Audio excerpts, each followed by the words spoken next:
Hey everybody, so the new reviews have come in on Rise of Skywalker, but nobody is able to tell you spoilers or anything like that because Disney is not letting them under contract, but a few people have. And here is the ending of Rise of Skywalker. All right, shoot. All right? Okay. So first of all, let me set the stage. Kylo Ren becomes Ben Solo after he basically gets beaten up and killed by Rey, but Rey heals his wounds. Okay. And heals his wounds. And what happens? So she has new Force abilities. Yes, she has the ability to heal. Kind of like how the last one showed that, oh look, a Jedi can actually go through space and be fine. Right. Yeah. So, now they're in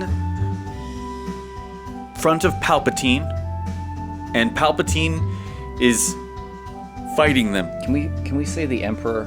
Because No, we have to say Palpatine because that is a big deal here in a second. All you right. find out Rey is a Palpatine.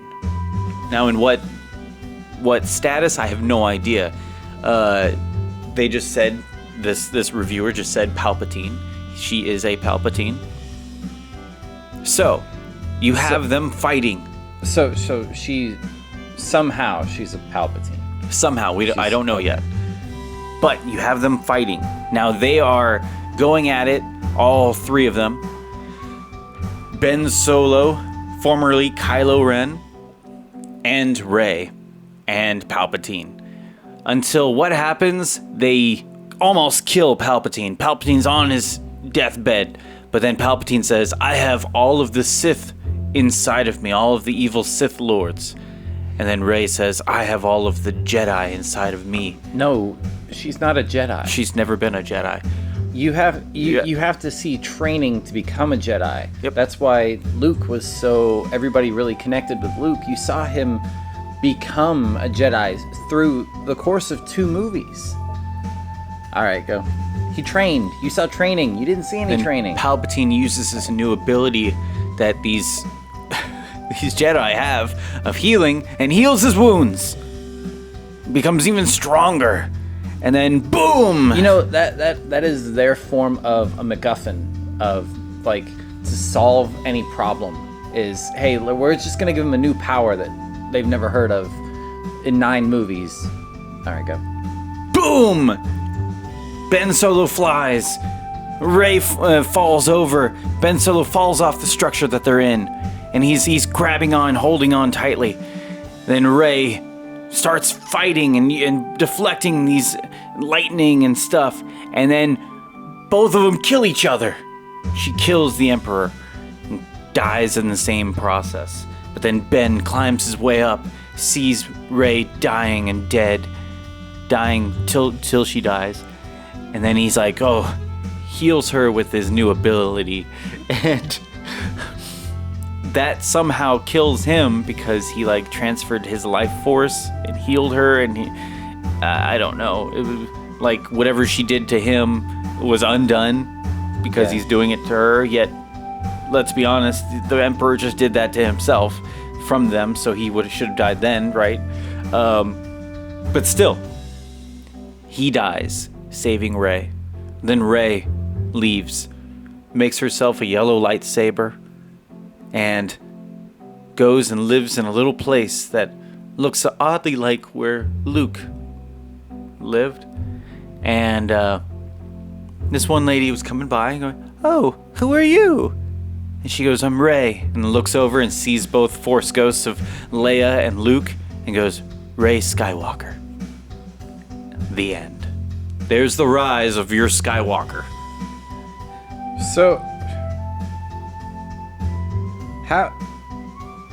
how does any of this, how can you call this the Skywalker series? Saga.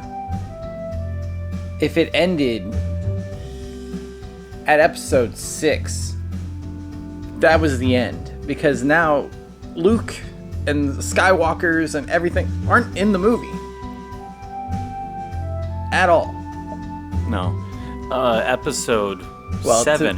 And to be honest, there's maybe 30 minutes of total screen time in the 3 movies of Skywalker, because Leia, she's no longer a Skywalker, I'm sorry, she is a Solo.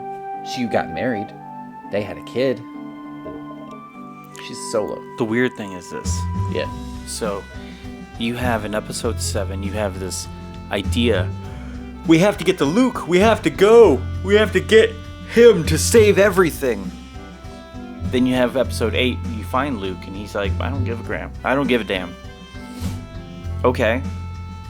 And then you kill everybody off, and you actually end the story. You end all of the stories on that right one there. movie. Like, we had a big bad guy, Snoke, and everything. We were building to that. Supposedly, we thought that was going to be the end guy. No. He was going to be the new Emperor, Palpatine. No. Apparently, we're just going to bring the old Emperor back. This is all just bad writing. Bad writing from the get-go. And they're trying to fix everything that they had by throwing all this new shit that doesn't work. I don't get it. I don't... Where was their mindset in all of this? I'm actually so done with Star Wars. I have not seen The Mandalorian, and I No. don't want to. I have not seen anything. I'm just done. Yeah. You know what I would have been fine is if at the end of Last Jedi, if you had Luke stand up and have this awesome sequence where he was just, you saw how much of his training and everything, and he sacrificed himself to literally just destroy and decimate everybody coming. Yeah. But you didn't. You had a 2-minute sequence of him just projecting himself, and then the Force just finally said, "Hey, Luke, come home," and just absorbed him. He didn't die of fatigue. He didn't do. It just absorbed him and said, "Okay, go away. You're not needed in these stories anymore." You know, I think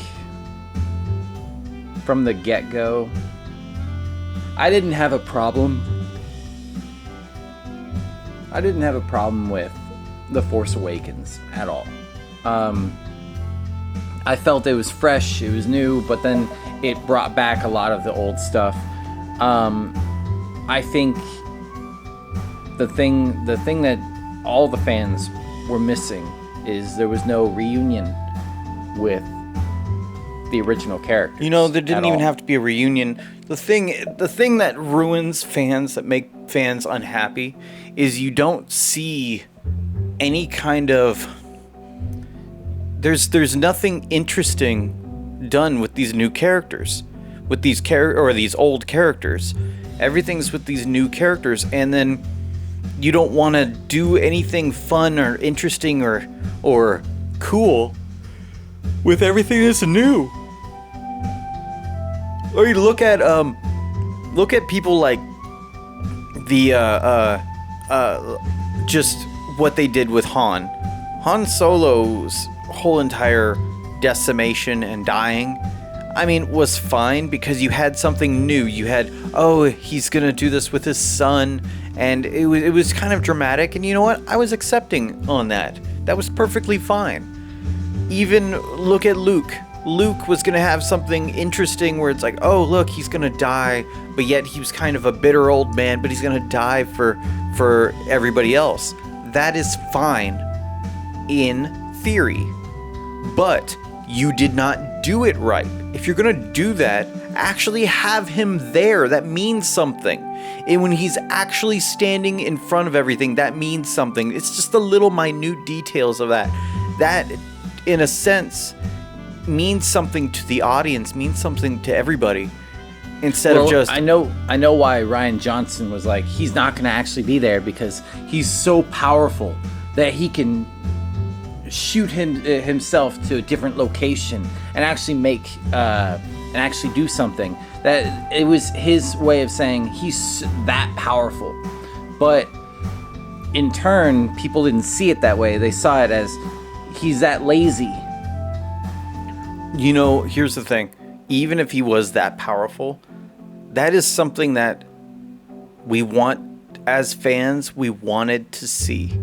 You wanted to see what a Jedi at its full power would be like, and we've never seen that, except the first 3 movies, which are the prequels. You know, the first 3 prequels show Jedis at their power, but they're never like super masters, except Yoda. Yoda was at his full power, where he was flipping around and doing all that stuff. That was a Jedi at its full power. Now, why can't we see our ultimate hero be at his full power? Yeah. Why can't we see that? That is something everybody wanted to see. And everybody sees Rey. She doesn't deserve. She didn't learn anything. She just inherently became awesome. She didn't work for what she has. No, it was She given. does not deserve what she has. It was just, oh, look, writers said, oh, now she can do this. Now she knows how to do this. There's no learning it.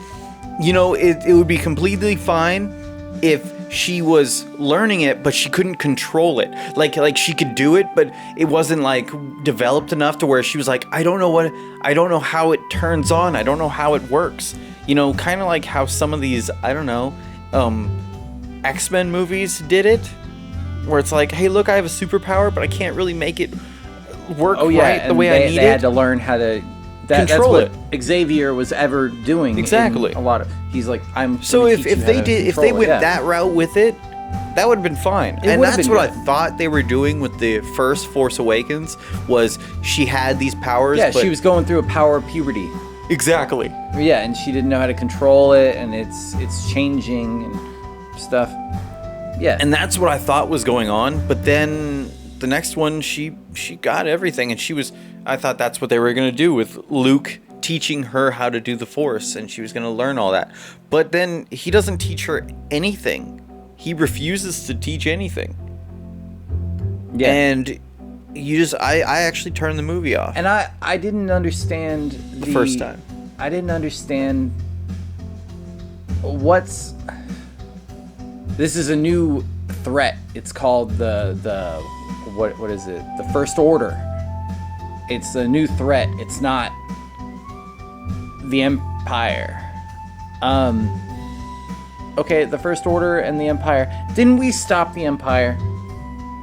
What is this First Order? And then apparently, okay, that's all Snoke, so you defeated the First Order.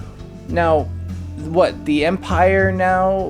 Where are you going into the third one? There was it's a really good example is Lord of the Rings. First one, hey, here's the problem. We need to put this ring into the fires of Mordor. Okay, let's go. Problems and happen throughout the way. Second one, they're still on their way. At the end of it, they're still on their way. Third one, you know where it's going. You're like, oh, I'm excited to see them get there. And then you know in the third one, oh shit, they're gonna go to the volcano. Let's see it happen. There was no roadmap, on this. The crazy thing is, so the theory behind Force ghosts is you have to be a Jedi to do it. Why is Leia a Force ghost? She never learned the Jedi ways. Yeah, but she was in the very, very first movie, she was an image, a hologram from R2. So of course they're gonna have to recreate that because nobody cares. The writers don't care. I hear nothing but in reviews it talks about how there's so many plot holes. I mean, it's a beautiful plot hole that they say everything looks very vivid and very beautiful, but the movie sucks. They said the story absolutely is terrible, and I'm kind of done with ruining something I loved. Now I might watch KOTOR movie. They're making a KOTOR movie. They are? A Knights of the Old Republic movie. Really? I'll be on board with I'd that. be on board with that. It's It's a whole different story, a whole different saga, a whole different stories. And I played the video game. Yeah, I'm completely fine with that. Just don't fuck with my childhood. Yeah. Just don't fuck with the characters that I grew up idolizing. And that's what they did. They ruined those, and they were like, oh, by the way, these newer characters are more important. No, you don't do that. And I wonder if it is a writing standpoint or it's a Disney standpoint that said, hey, the new characters are more important than the old characters. Sell the new characters, and they kept looking at the script going, nope, not enough new characters. Why is this old character in there? Throw away the old. I believe that. I actually do believe that. I believe that they want to sell the merchandise of the new stuff. And they want a young audience. They want the young audience. They're like, no, take out no, we don't need this. Oh, no, get that. I mean, they did so right on the Avengers. So much right. How could they do so much wrong with Star Wars? Yeah. Well, I think that wraps it up. Yeah, we're just gonna.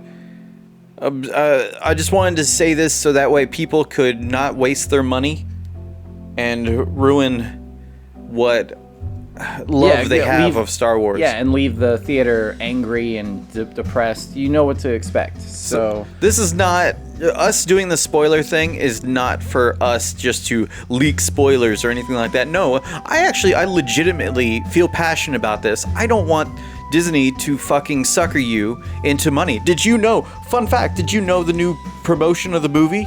The new promotion on the IMAX movie has a poster that shows Luke Skywalker and a big giant head on the whole side of the poster.